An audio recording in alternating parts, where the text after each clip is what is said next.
entrepreneur Mark Cuban never calls time out. I always look at business as a sport. In football, you play 60 minutes. Basketball, you play 48 minutes. In business, it's 24/7 by 365, and the whole world's trying to kick your ass. I will never forget talking to Mark about, where are you going with this broadcast thing? And he goes, I'm going to the BBC, Billionaire Boys Club. Mark Cuban parlayed his passion for Indiana basketball into a company worth $5.7 billion. The day that Broadcast.com was sold to Yahoo, I think a lot of folks felt like we had hit the lottery twice. Over the last 20 years, I've always been about what's new, what's next, and how am I getting there first. The unorthodox entrepreneur has disrupted every business he touched. He said, we got to blow this up. This is not what I want. Rip everything out and start again. He's been slammed, eliminated, Mark Cuban, furious, and investigated. Mark Cuban, ordered to appear before the SEC. But almost always comes out on top. He is smart, one of the smartest people. But he also, you could make the argument, was one of the luckiest people in the age of the internet. Somebody has got to be the luckiest person in the world. Somebody's got to be, right? It's you. And I'm just glad it's me,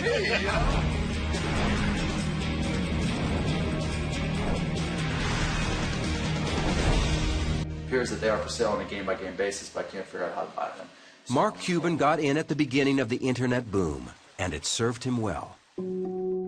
His gold mine was called Broadcast.com, one of the first internet sites to stream events live. Everything from Victoria's Secret models to countless sporting events.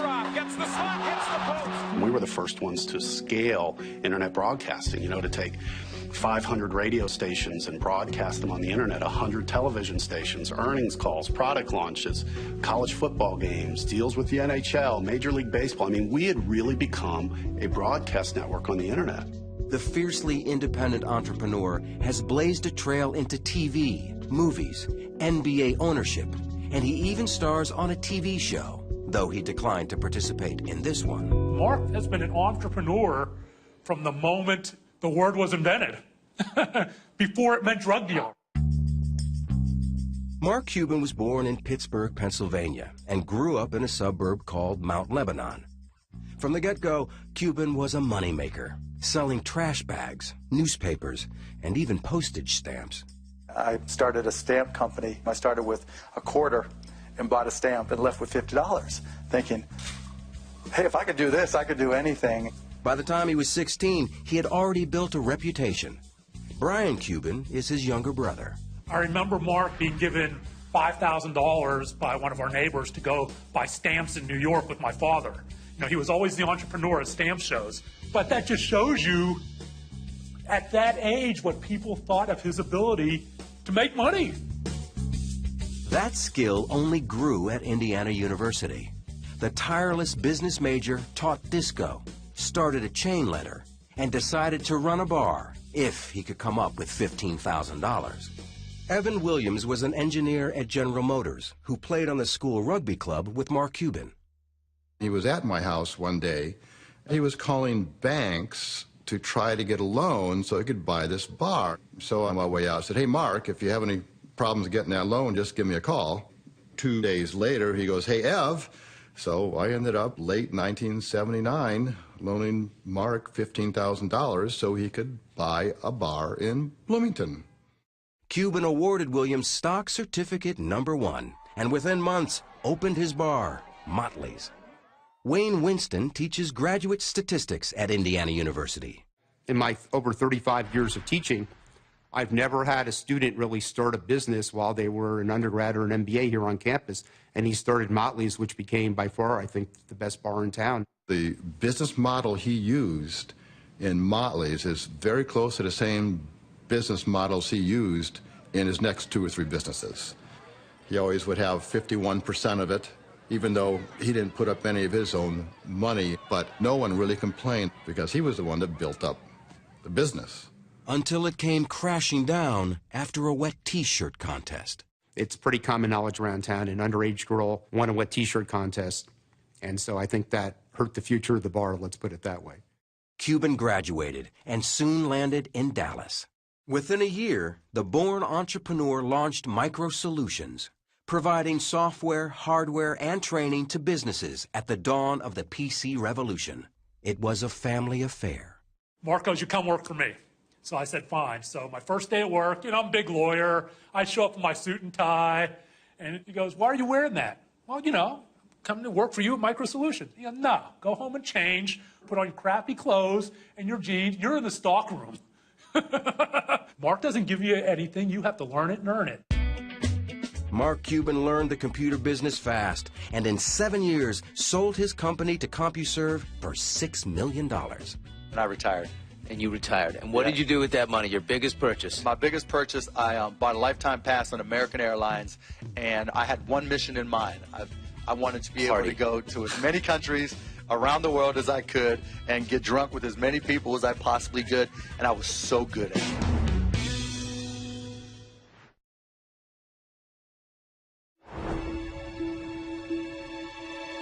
In 1995, Mark Cuban came out of early retirement to reinvent radio. According to Cuban, college friend Todd Wagner brought him the concept.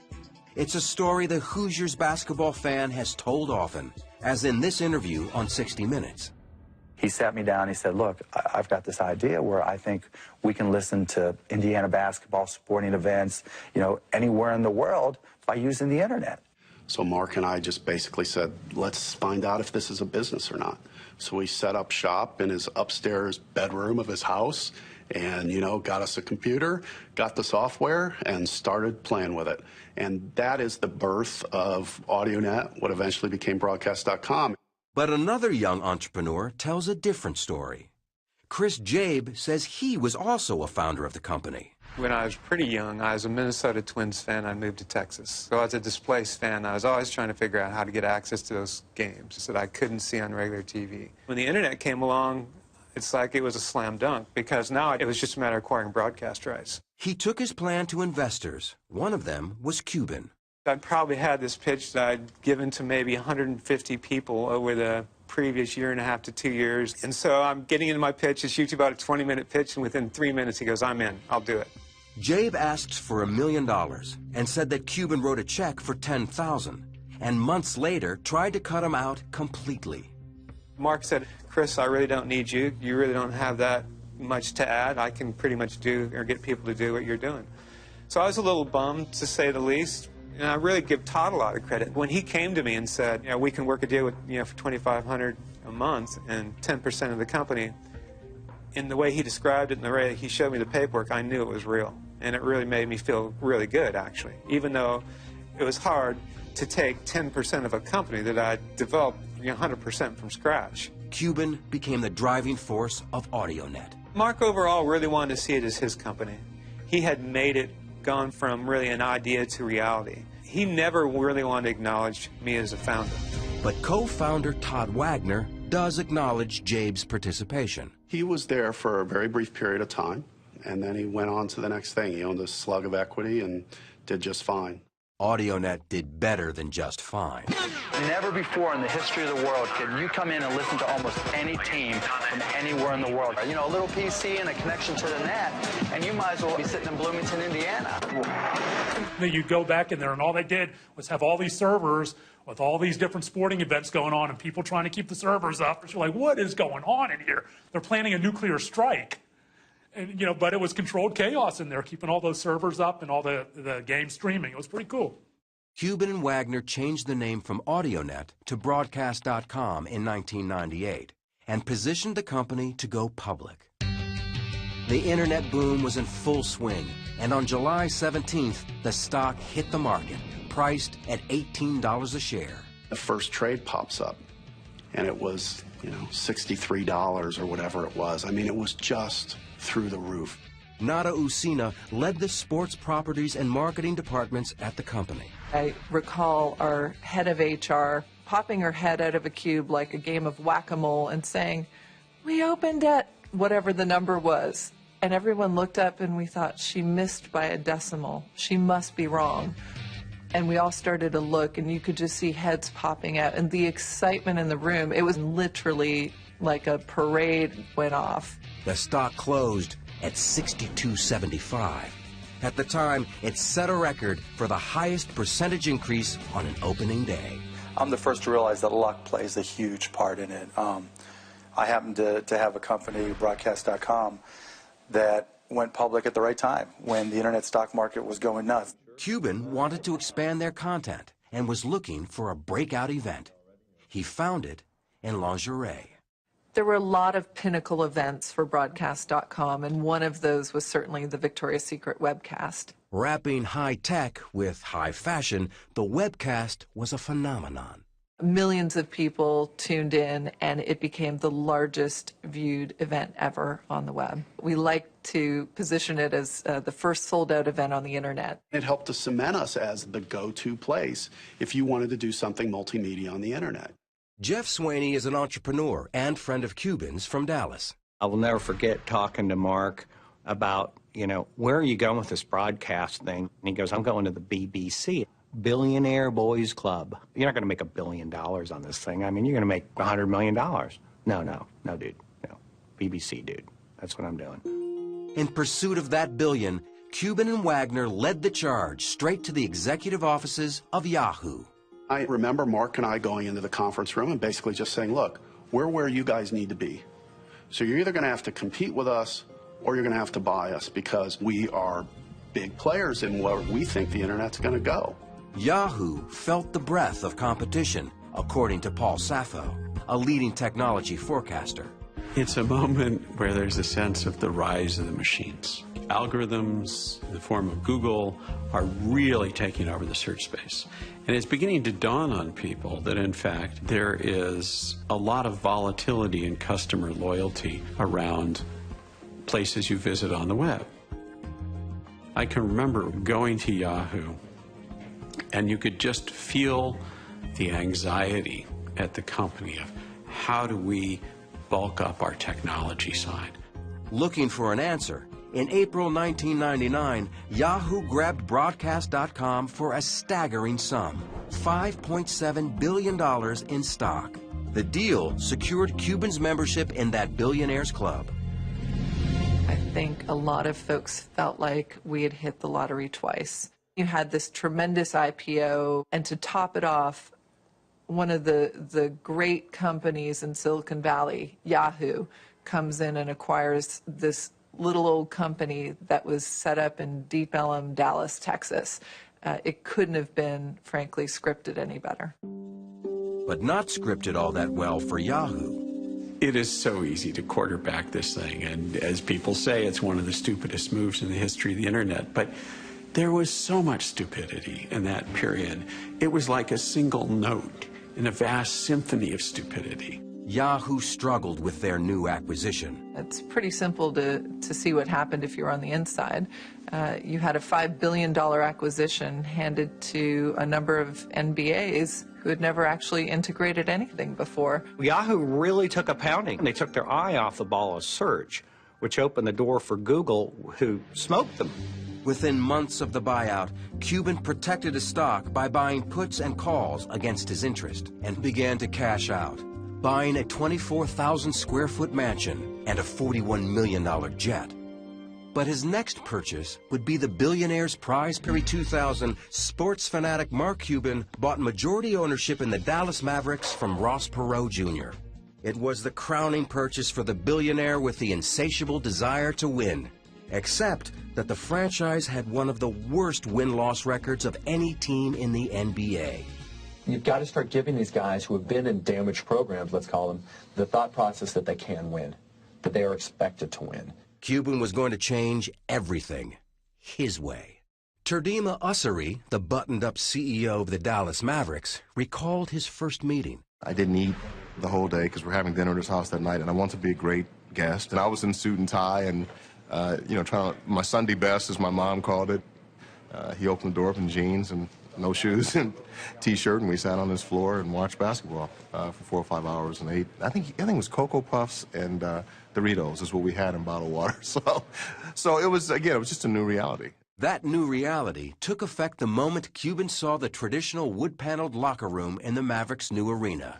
He said, you've got to blow this up. This is not what I want. I want a loft. I want open ceilings. I want the guys to feel like it's a clubhouse, the place they'd hang out in. We got to get a pool table in here, and we got to get the DVDs, rip everything out, and start again in the clubhouse. The radical new owner booked first-class hotels for road games and would buy a team jet with legroom for 7-footers. All that stuff was new. None of that stuff had been done in the league before. Nor had an owner worn a Mavs Fan for Life t-shirt, or put his email address on the Jumbotron, or broken custom by ditching the skybox for courtside seats and yelling at the referees. No! NBA control at the timeout! NBA control at the timeout! Mark has said plenty that's gotten him in trouble. Scott Soshnick reports on sports business for Bloomberg News. My favorite one is when he said that a referee wasn't qualified to manage a Dairy Queen. But when he said that, Dairy Queen got upset. They wanted Mark to know that their managers are highly trained, highly skilled folks. And so the guy challenged Mark to come down and serve ice cream and to see how difficult it really was. There were probably 6 helicopters hovering above this poor Dairy Queen. There were probably 3,000 people outside, and he was there dishing out ice cream. He's a very, very smart marketing guy, and if he can turn a negative into a positive, he will. But Cuban's courtside criticism was a negative for David Stern, the longtime commissioner of the NBA. I think Mark was very impatient when he first became an owner because he strives for perfection. And he expressed his views in that regard. It wasn't a constructive enterprise to publicly criticize our officials, and it's prohibited by our rules. Those rules resulted in Cuban's first fine of $5,000, followed by fines of $15,000, $25,000, $250,000, $100,000, $10,000, and $100,000 again, all in his first full season as an owner. My job is to stand up for my guys, and if I think something's wrong, I'm going to do something about it. Reporter John Swartz followed Cuban's career for 13 years. That connects with people.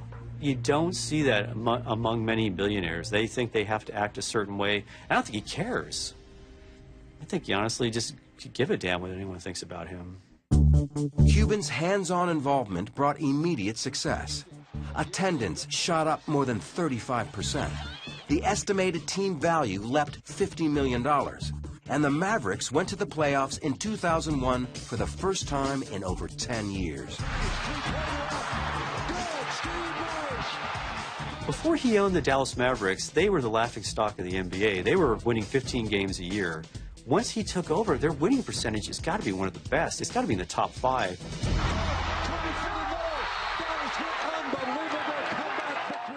Despite their surging success, that year the Mavericks fell short of the championship.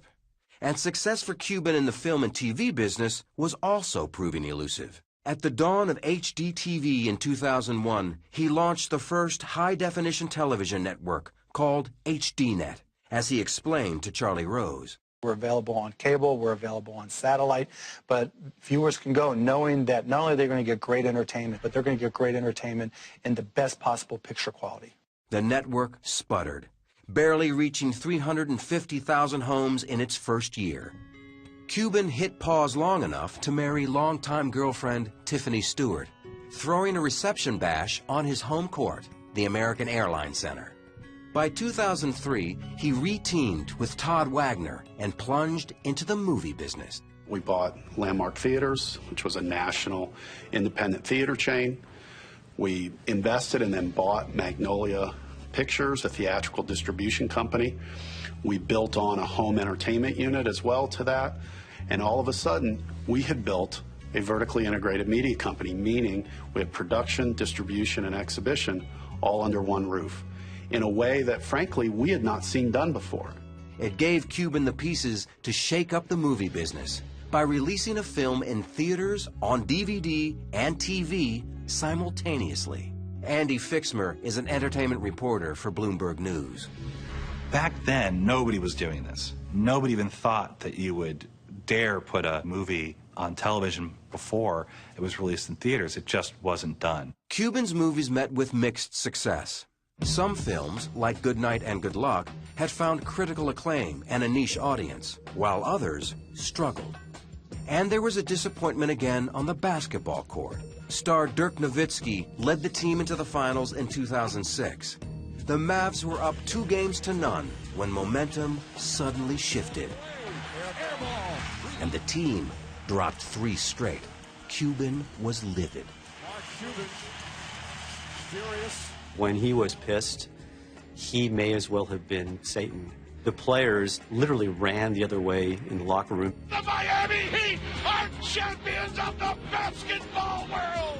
After their collapse in the championship, Nowitzki publicly called for Cuban to control his temper. For the owner who hated to lose, the loss was pure devastation. I believe he didn't leave the house for 3 weeks, and he became a shut-in.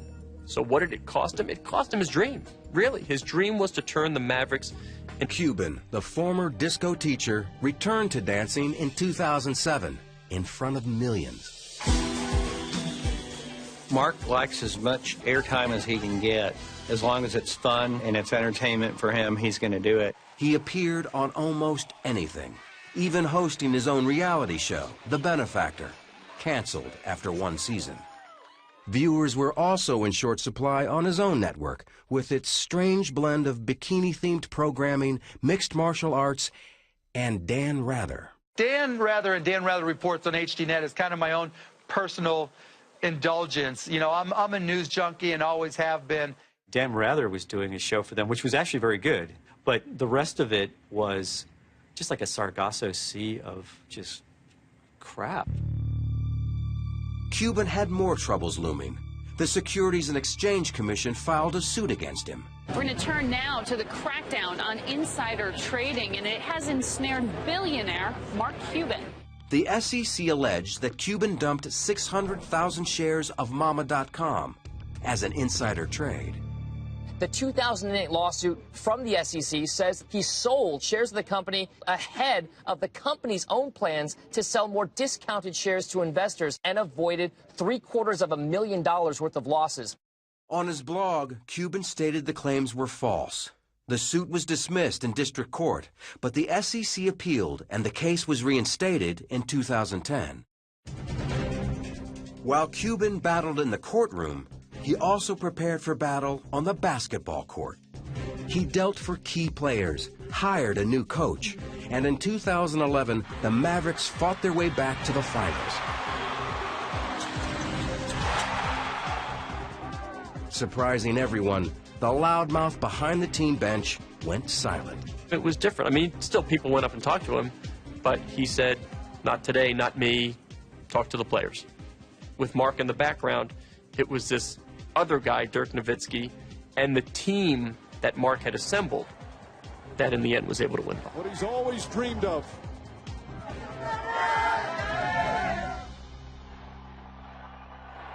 We had the ceremony inside the building, and all of a sudden this chant broke out, "Thank you, Mark. Thank you, Mark. Thank you, Mark." How many times have you heard of a building chanting, "Thank you" to the owner? That's pretty unique. With a championship banner finally in place, Cuban rebranded HDNet, calling it Access TV. In addition to Ryan Seacrest, Cuban partnered with 2 of the most powerful names in music and entertainment. He lives in Dallas with his wife and 3 children. On his personal blog, he sounds off on everything from executive compensation to personal health. Whether brilliant or just plain lucky, Mark Cuban will always be looking for his next big move. He's going to challenge conventions. He's going to change how people think. He's definitely a guy to always keep your eye on. He's brash. He's not afraid of controversy. But he's also one of the most brilliant strategic thinkers I've ever met. Is the glass of water half full or half empty? Mark's going to be the guy asking who's pouring it. You can look at things and say, this is the way they've always been done. I like to look at it and say, well, if everybody's doing this way, that's not where the future is. You have to look somewhere else. And, you know, if that pisses people off, that's their problem.